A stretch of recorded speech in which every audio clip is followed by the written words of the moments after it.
करो जो आज्ञा केशव।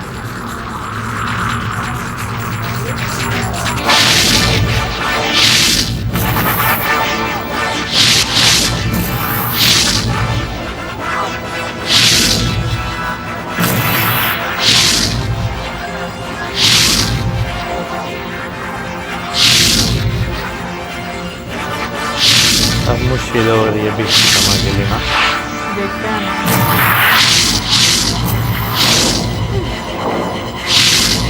अब मतलब चिकन भी आएगा है ना।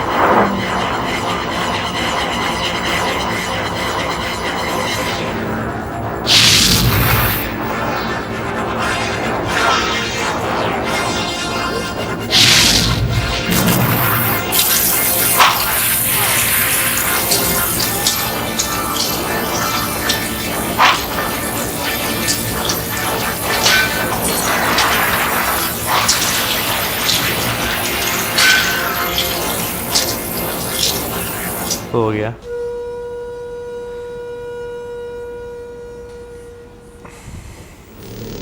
बट हम लोग आ रहे हैं।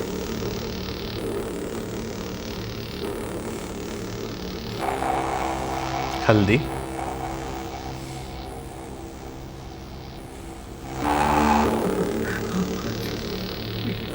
प्रणाम दाची। खाओ, अधिक गहरे तो नहीं है ना ताछड़ी। जो सबसे अधिक गहरा घाव है गंधार वो तो प्रदेश, आपने दिया। वो तो तुम्हें दिखाई नहीं दे रहा। भरत वंश के जिस छतनार वृक्ष के नीचे तुम बैठे हो गंधार नरेश, यदि वो ही नहीं रहा तो तुम कहां जाओगे। हटाओ इस स्नेहलेप को। इन घावों का कोई महत्व नहीं।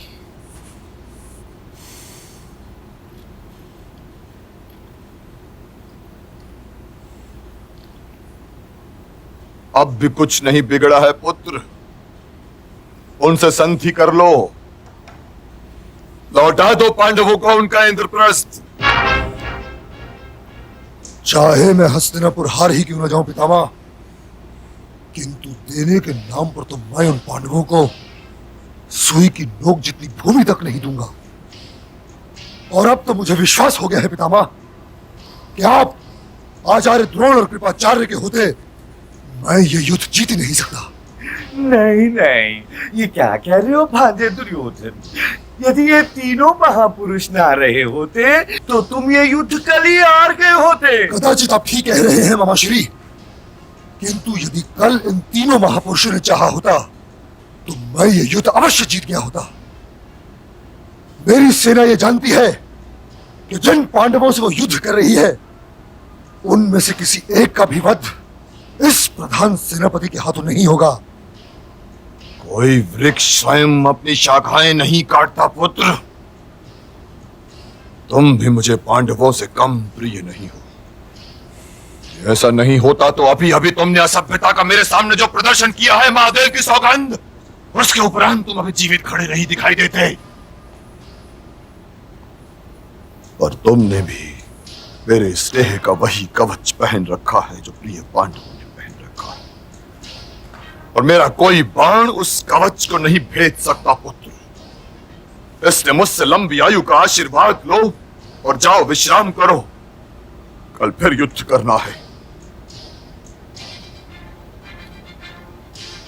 क्या मैं एक प्रार्थना कर सकता हूं पितामह? नहीं,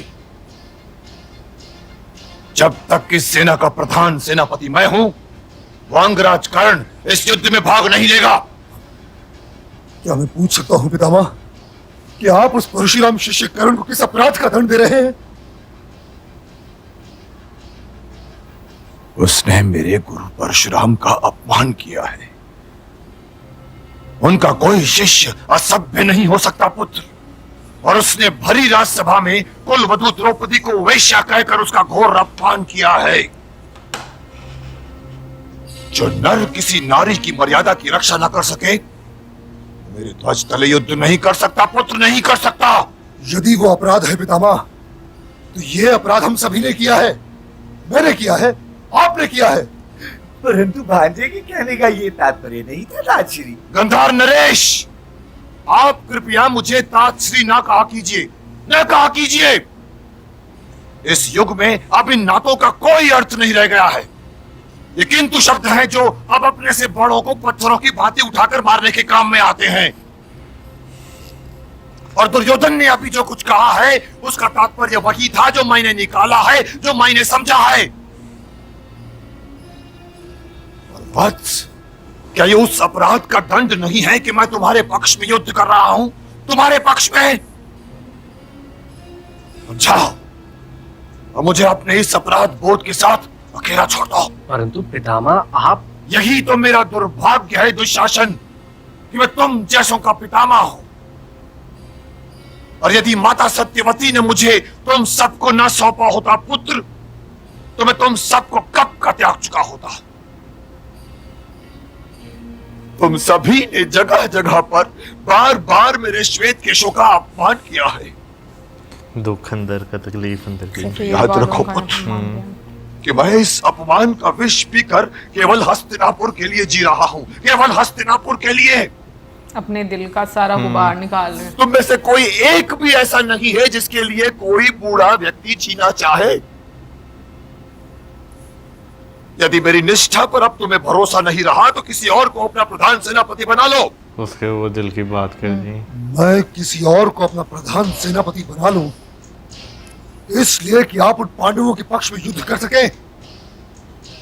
नहीं पितामह, ये नहीं हो सकता, कदापि नहीं हो सकता।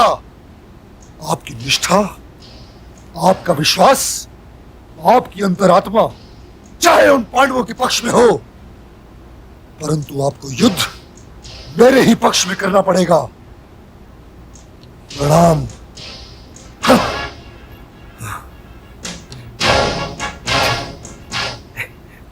प्रणाम ताजश्री। पिताश्री। प्रणाम पितामह। चलो कम से कम आज बोले तो। ये बहुत देर हो चुकी है। तो बहुत ज्यादा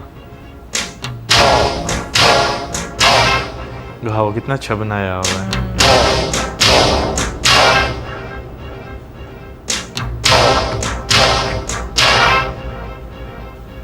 नहीं लगवाएंगे।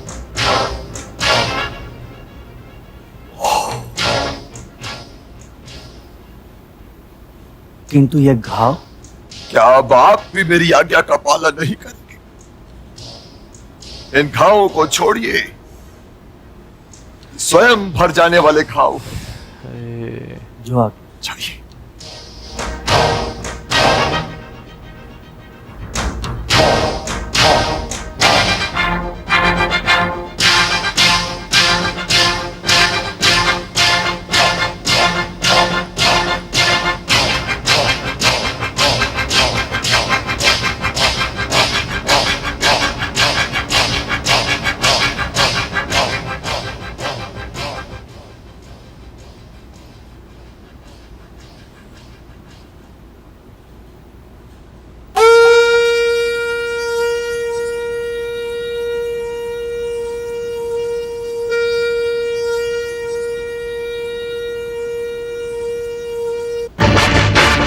फिर से वही सुबह और शाम होते तक फिर शब उठाए जाएंगे।